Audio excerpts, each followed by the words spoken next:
Hello, and welcome to the 2023 MACAE Virtual Pre-Conference. I'm Patrick Brown, Executive Director of MACAE, and I'd like to welcome you to our virtual event today. We've got a host of sessions available all day for you to participate in, along with sketches.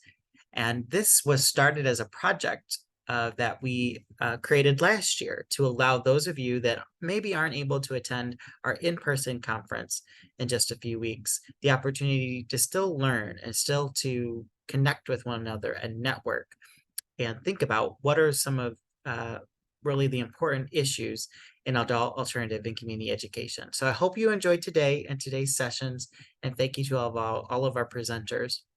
As you go throughout the day, the different moderators and presenters will share information about how to capture your sketches. But welcome first to our opening session, Opportunities in Adult Education Across Michigan. As the executive director, I have the unique opportunity of seeing the state perspective for how we can implement change and strategy and innovation for adult education. So this morning's session, we are just going to share with you some very high-level important updates around adult education as you start your new program year, of things that we think that you should be thinking about and things that we want you to be aware of, so that over the next year, you can really take advantage of the opportunities that you have to help your learners to reach their greatest potential. Thanks for being here again today. I first wanted to highlight that hopefully you're a MACAE member or that your organization has made you a MACAE member. There are so many great benefits that we have. You can go to our website, macae.org, MACAE.org. But I wanted to highlight two specific benefits that I think that you should be aware of. And if you don't know about these things, I'm so glad that you're here and that you are taking advantage of these. The first is that because you're a MACAE member, you also are a COABE member, which is the National Coalition on Adult Basic Education. That is the national organization that provides leadership, advocacy resources, professional development support across the country in adult education. We, as a MACAE Association, provide you membership into that organization as a part of being members of our organization. And so they have access to lots of different resources on their website. They also do monthly professional development webinars, really informative around a variety of different topics and subjects. So you'll definitely want to make sure that you check those out and that you are engaged with them as you can be. The second group that we're a part of and that you are a part of as a MACAE member is Pro-Literacy. Pro-Literacy is the national organization promoting adult educational literacy across the United States, and their publishing arm is New Readers Press. And we've worked very closely with New Readers Press over the last few years to create lots of opportunities, and maybe you utilize New Readers Press curriculum or resources in your instruction or in your program. But at Pro-Literacy, as a part of a MACAE member, your agency is also a Pro-Literacy member. So you have access to the Educator Resource Hub. And again, lots of resources, lots of templates, lots of curriculum ideas, lots of community of practices for you to gain and glean information, and also webinars that you can learn from and gain more knowledge about. So I hope that you take advantage of these resources. If you need help finding how to access these resources, let us know and we can get you the information that you need. But please take advantage of these things. In addition to being a MACAE member, we have committees that meet every month. We also do a weekly newsletter that goes out. So hopefully you're getting that information and staying up to date with all the information that you need to know what's going on in our state. We also wanted to share with you today a little bit of the statewide vision and priorities for adult education. Whether you've been in the field for several years or whether you're new, this is always important to remind ourselves about what our state vision is and strategy is for helping our adult learners. First and foremost, we as an adult education landscape want to help all adults who want our services and want to learn. And we serve as a space of access point for them to access educational opportunities. And I remember fondly all my times at the local program level working with learners, and I know how rewarding that is. From a statewide perspective, there are identified 5 statewide goals that adult education providers and programs will offer. And so whether you are an administrator, a teacher, or a support staff, you should be aware of these goals and know how your program is helping learners to reach some of these goals. The first is expanding access to adult education services, meaning that programs are diverse, they're varied, they offer programming at different times, different hours, different days, and that they're really meeting learners in different modalities as well. The second is ensuring that there's equity. Are we reaching the learners who need our services the most? Are we meeting their learning needs on an individualized basis, especially if they have past trauma or learning difficulties or other barriers that have prevented them or have prevented them from being engaged in their education? Third, we must ensure that our services are high quality and utilize best practices and have evidence-based materials. As a member of MACAE, you have access to all those and colleagues who have that information. And you also have access to COABE and Pro Literacy, like I just mentioned, which are national credential markers and nationally recognized standards in adult education. The fourth is building equitable career pathways to high-wage careers and expanding access to integrated education and training. You may know about all of this already, but these are opportunities to not only provide our adult learners with the basic adult education resources and instruction that we always have, numeracy, literacy, English as a second language, but also to connect them to the next pathway for them, to a training opportunity, to a job, to post-secondary opportunities. What are we doing to help those learners get on to the next step of their journey? And then 5 is increasing the number of adults in Michigan with a secondary credential. So those that are completing the high school equivalency or completing a diploma, that is one of our goals as a state, is to move those learners through our system and accelerate their learning. So what does it look like? Our system on an annual basis serves around 27,000 learners. It is administered through the Michigan Department of Labor and Economic Opportunity, which is called LEO. There are 118 individual providers of adult education spread across 340 site locations. And so you may recognize that, especially if you're in a rural community, how important it is to have multiple locations and who those multiple locations serve and their students.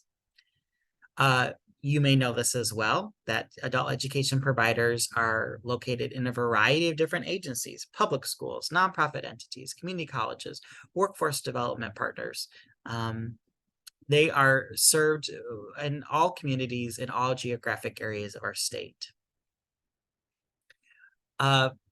Even if you're not an administrator, it's still important to know about the funding for adult education. And you may also hear your leaders, or if you're a leader yourself, you hear these all the time. 107, WIOA, state aid. These are just important things to have in the back of your mind. The first is that most programs are funded through the State School Aid Act, Section 107, which is funding for public school entities. The second major funding source is federal funding. That comes through the Workforce Innovation and Opportunity Act, or WIOA, Title II services. So programs can receive either one or the other or both of state and federal funding. And lastly, adult education is coordinated according to a geographic region. You can see the map there, and you can see the 10 different prosperity regions. It's important to recognize that you have colleagues and peers within that region that can support you and that have similar programs and maybe similar offerings and even similar demographics in some cases.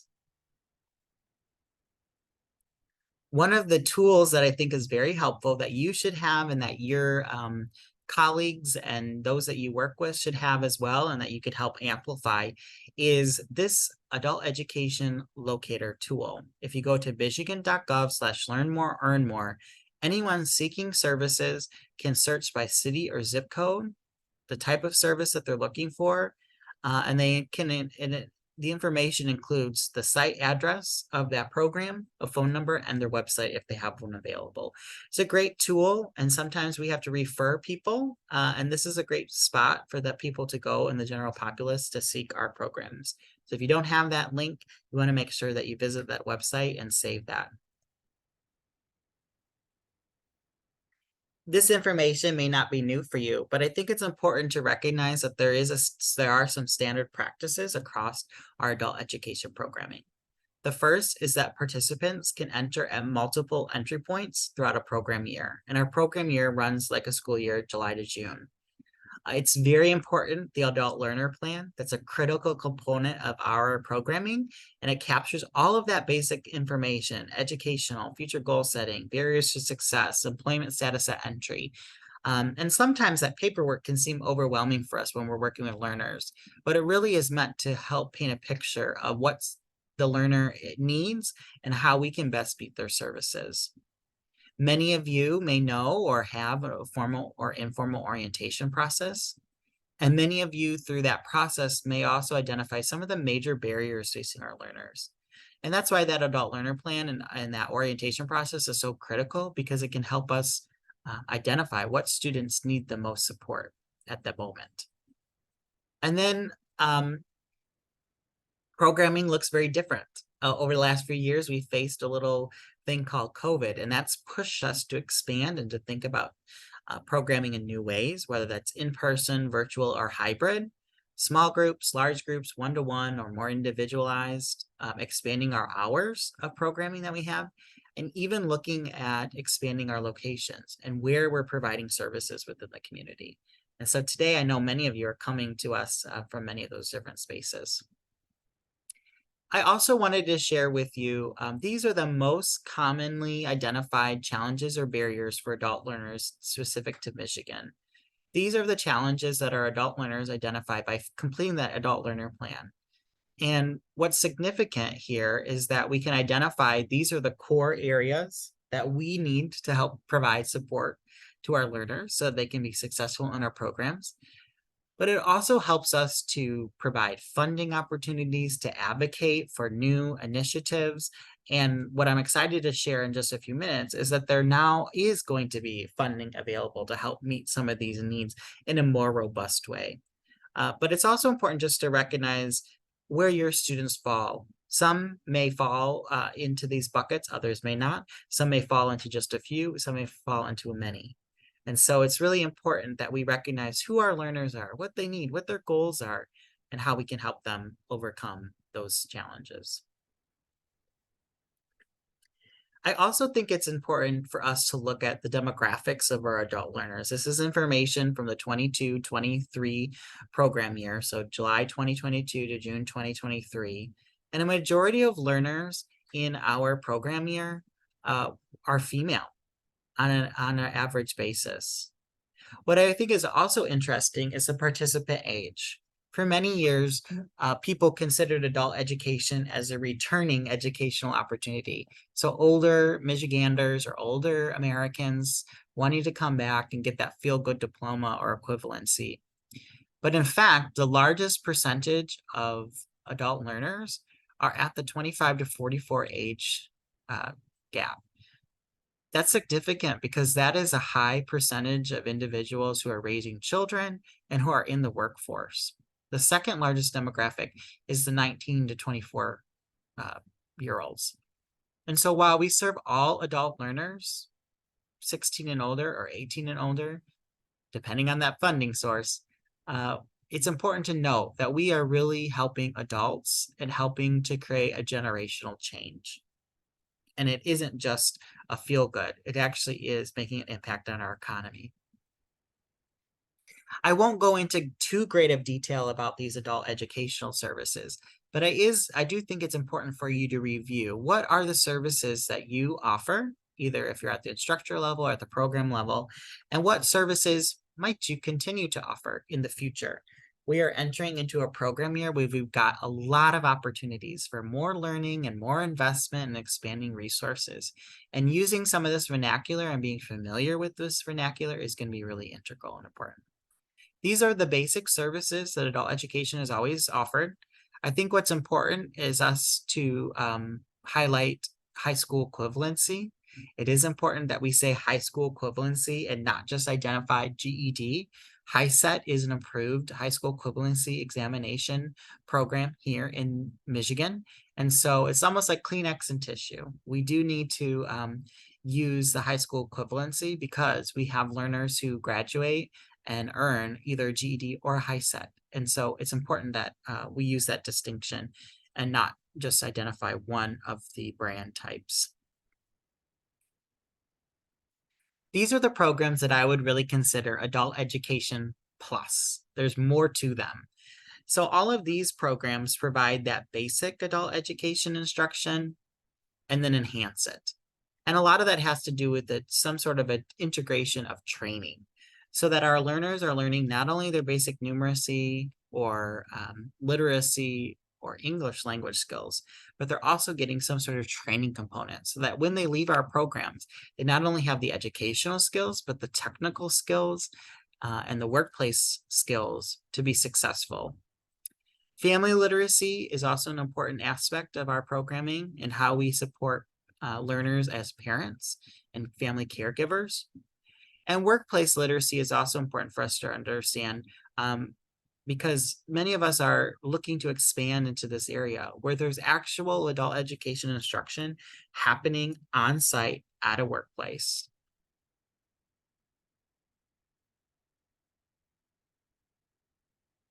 We also thought it would be important for you to share with you what are some of the latest trends in adult education. You may be very familiar with some of these, and some of you are leading different initiatives in this space. But the first is what's called high flex or hybrid flexible instructional programming, meaning instruction that can happen in seat, asynchronous, synchronous, online, and allows the learner to transition back and forth for whatever works best for them. We see this most readily with providing a space where students don't not have to worry about those barriers like childcare or transportation. And if they can't make it to class today in person, they could attend virtually, or they could watch a recorded session or watch a recorded lesson from previous days. It's a really important national trend and one that we should definitely look into building upon and recognizing. Second is the electronic adult learner plan that's now available in electronic form. And so helping not only your peers or your colleagues capture that data in real time, but also helping our students become digitally literate. Third is aligning pre-apprenticeship and apprenticeship opportunities. And so making sure that our educational programming is helping to get our learners who want to enter into the workforce into highly skilled, high-wage jobs. Fourth is digital technology access. That continues to be something that rural parts of our community face in terms of broadband connectivity issues, but also even our suburban and urban settings where we have learners who do not have access to digital technology and don't know how to navigate technology resources. The fifth and sixth have to do with English as a second language learner populations. In Michigan, historically, we have had a highly skilled immigrant population.